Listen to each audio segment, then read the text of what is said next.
64 জেলার 64 ডিসি, এরপরে টিওনো, এসপি আর ওসি, 1628 জন হয় সব মিলে। এই মানুষগুলো যদি সত্যি এবার ভালো হয়, যেভাবে মানে পারফরমেন্স দেখাচ্ছে তারেক জিয়া থেকে শুরু করে, আমরা সত্যি যদি এটা আমাদের মনের কথা হয় আর কাজ যদি আমরা মন থেকে করি, আপনাদের কারো লাগবে না।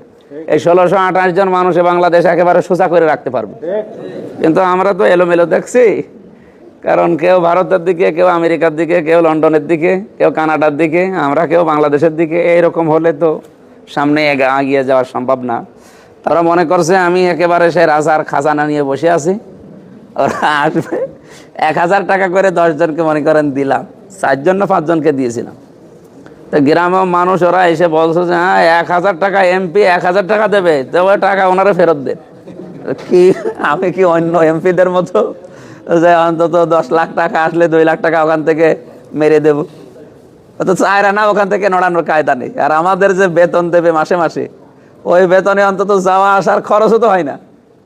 এমপিরা যদি সঠিকভাবে থাকে, তার যা আছে, আমি যা দেখে আসলাম এই 4 দিনের ট্রেনিংয়ে, ওর যেহেতু ঢাকায় যাওয়া আসা আমাদের গাড়ি নিয়ে করা লাগবে, অধিবেশন যেভাবে চলবে, যাওয়া আসা সব মিলে আমার মনে হয় এমপিদের যদি 2 তলা বাড়ি থাকে, 5 বছর পরে দেখবেন 1 তলা হয়ে যাবে, যদিও সঠিক থাকতে চায়। আর 2 নাম্বারে যদি করে, আমি এখন শুরু করলে তো এই কয়দিন হয়েছে, 12 তারিখ থেকে আজকে 22 তারিখ, 10 দিন হয়ে গেল না নির্বাচন। এই 10 দিনে আমি কিন্তু অন্তত আমারও লাইন জানা আছে। অনেকে মনে কর হুজুর মনে হয় কিছু জানে না। আমাদের সাথে যারা আছে, আমারও বিভিন্ন মানুষের বুদ্ধি দেয় যে কে 10 দিন হয়ে গেল তো অন্তত 10 কোটি টাকার মালিক হয়ে যাওয়ার কথা, তো সে মালিক হওয়ার লাইনও তো আছে, এবং তারাও আসে। কত মানুষকে আমি মোবাইলেই ফেরত দিয়ে দিই। তো ওই সমস্ত লাইনগুলো করে কি হবে, হয়তো আমার বাবা মা, আমার স্ত্রী, সন্তানাদি, আরও আত্মীয় স্বজন, এরা লাভবান হবে। আমার কি লাভ? আমি যা আমার কপালে আছে, আল্লাহ যা লিখে দিয়েছে, ও চাইতে 4 আনা তো বেশি খেতে পারবো না, 1 মুঠ খাবারও আমার বেশি কপালে আসবে না। আমি এমন কোনো কাজ অন্তত এই মসজিদে বসে বলছি যে সম্মান মর্যাদা এত বেশি, রহমত মাগফিরাত নাজাত দিয়ে আল্লাহ একেবারে পুরা মাসটা কভার করে রেখেছে। আমরা জানি না রহমতের ভেতরে আছি, কিন্তু কতটুকু রহমত আমরা পেলাম আমরা কেউ জানি না। মাগফিরাত আসতেছে সামনে, মাপ পাবো কিনা তাও জানি না।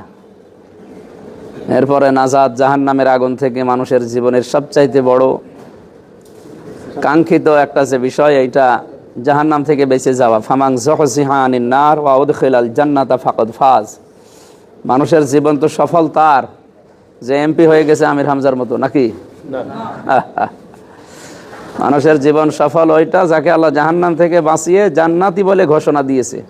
আজকে আমি ডিসি সাহেবের অফিসে ছিলাম, ডিসি সাহেবের নামাজ সবাইকে মসজিদে চলে যেতে বললো, আমরা 2 জন মনে করলাম জামাত করি। যারা ছিল ভেতরে তারা বলছে আপনি ডিসি, বিশাল ব্যাপার। ডিসি আর হামজা মানে এমপি সবই এক, আল্লাহর কাছে কি কোনো দাম আছে এই সমস্ত পদের? যদিও এই পদগুলো নিয়ে আসা, এই দায়িত্বগুলো পাওয়া মানে জীবনের জন্য আর একটা ঝামেলা। আজকে ইঞ্জিনিয়ার জাকির ভাই, আমি, এরপরে আরও 6 জন যারা দাঁড়িয়েছিলাম, এসপি, অ্যাডিশনাল এসপি যারা, সবাই একটা মিটিংয়ে ছিলাম। কুষ্টিয়ার আইন শৃঙ্খলা যেহেতু দিন দিন অনেক খারাপ হয়ে গিয়েছিল, তো ওই জায়গাতে জাকির ভাইকে আমরা বললাম যে আপনি পাশ করেননি, ভালো হয়েছে, কারণ আমি পাশ করে বুঝতে পারছি যে কি ঝামেলা। তাও তো আমি কুষ্টিয়া সেরকম সময় এখনও দেইনি, 4 দিনই ছিলাম ঢাকাতে। এই যে শপথ অনুষ্ঠান, এরপরে আরও ট্রেনিং ছিল এমপিদের, কারণ আমরা এবার যারা প্রায় সবই নতুন, তো সেই হিসাবে আপনারা দায়িত্বে আসেননি, ভালো হয়েছে। দায়িত্ব পালন করে হয়তো আমাদের আখেরাতের পুঁজি তৈরি করা। এই তাছাড়া আমাদের এই এমপি বলেন, উপজেলা চেয়ারম্যান, মেয়র, আরও সরকারি কর্মকর্তা যারা আল্লাহ রসুলে বিশ্বাস করে, যারা রোজার শিক্ষা নিতে চায়, তাদের কি কোনো মারিং কাটিংয়ের সিস্টেম আছে জীবনে? তে দায়িত্ব নিয়ে আমার তো আর দুনিয়াদার না।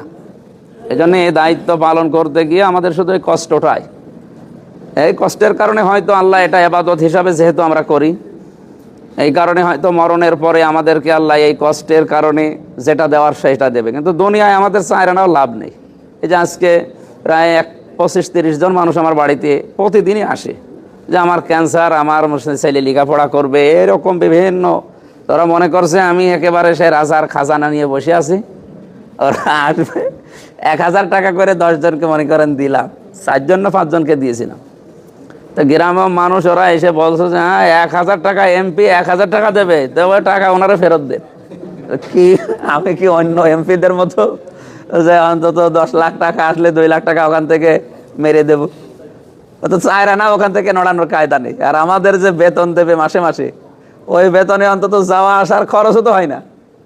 এমপিরা যদি সঠিকভাবে থাকে, তার যা আছে, আমি যা দেখে আসলাম এই 4 দিনের ট্যাঙ্গিনে, ওর যেহেতু ঢাকায় যাওয়া আসা আমাদের গাড়ি নিয়ে করা লাগবে, অধিবেশন যেভাবে চলবে, যাওয়া আসা সব মিলে আমার মনে হয় এমপিদের যদি 2 তলা বাড়ি থাকে, 5 বছর পরে দেখবেন 1 তলা হয়ে যাবে, যদিও সঠিক থাকতে চায়।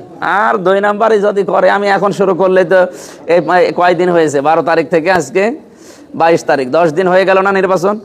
এই 10 দিনে আমি কিন্তু অন্তত আমারও লাইন জানা আছে। অনেকে মনে কর হুজুর মনে হয় কিছু জানে না।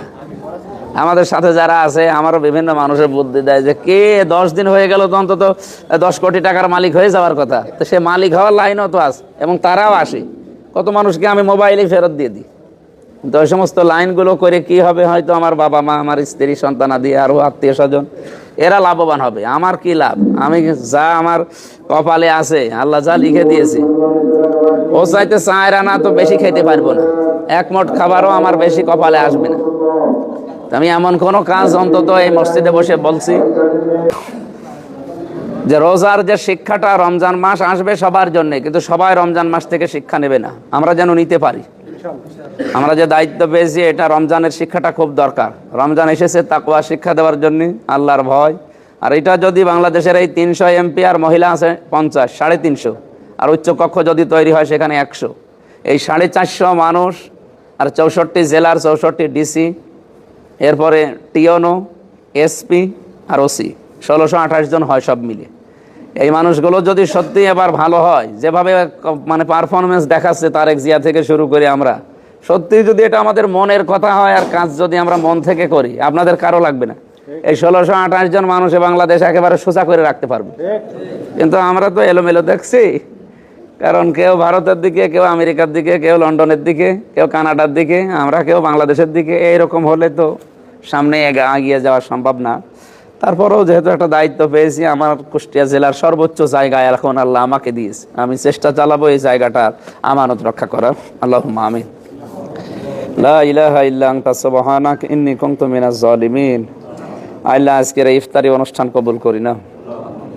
যারা এর দায়িত্বে আছে, জগন্নাথপুর এলাকার এই মানুষগুলোকে, যারা আজকে তোমার বান্দাদেরকে ইফতারি করিয়েছে, তোমার নবী জানিয়েছে একজন মানুষকে ইফতারি করে একটা রোজার সওয়াব পাওয়া যায়। এখানে আমরা বহু মানুষ দেখতে পাচ্ছি, অন্তত 100 জনের উপরে আমরা মানুষ এখানে আছি। যতগুলো মানুষ ইফতারি করছে, প্রতিটি রোজার সওয়াব ওই লোকটার আমল নামায় পৌঁছিয়ে দাও।